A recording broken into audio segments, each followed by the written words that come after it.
যোৱা 19 তাৰিখ আমাৰ অসম মাতৃ আকাশৰ পৰা যি এটা ভোটা তৰা খহি পৰিল, আমাৰ সংগীতৰ মহাৰথী জুবিন গাৰ্গ ডাঙৰীয়াক আমি যোৱা 19 তাৰিখে হেৰালো। আৰু এয়া অসমবাসী নহয়, গোটেই ভাৰতবাসীৰ বাবে এটা খুবেই দুখৰ খবৰ। ভাৰত ৰত্ন ভূপেন হাজৰিকাৰ পিছে পিছেই আমাৰ সংগীতৰ মহাৰথী লুইত কণ্ঠ তেওঁক উপাধি দিয়া হৈছিলে। জুবিন গাৰ্গ লুইতৰ দৰে তেওঁৰ অন্তৰ বহল আছিলে আৰু লুইতৰ দৰে বহ্নিমান আছিলে তেওঁৰ কণ্ঠ। গতিকে আমি বহুত ডাঙৰ এজন শিল্পীক হেৰালো।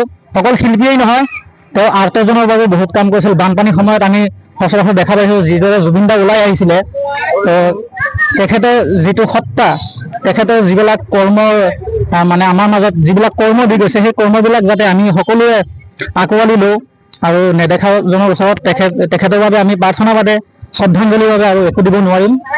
জুবিন দা সদায় আছিলে আমাৰ মাজত আৰু কিংবদন্তি মানুহৰ কেতিয়াও মৃত্যু নহয়, তেখেত অমৰ হৈ ৰ'ব আমাৰ মাজত।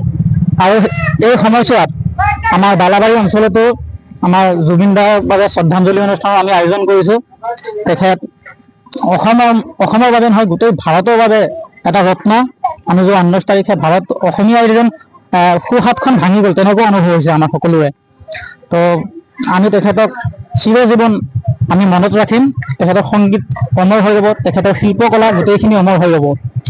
আৰু মই এই স্থানৰ পৰাই জুবিন গাৰ্গৰ পৰিয়ালবৰ্গ লগতে গৰিমা বৌতিলৈ মই সমবেদনা জ্ঞাপন কৰিছোঁ। তেখেতক ভগৱানে আল্লাই তেখেতক শক্তি দিয়ক এই পৰিস্থিতিৰ মুখামুখি হ'বলৈ। তো এইখিনিয়ে কৈছোঁ আৰু মোৰ ফালৰ পৰা।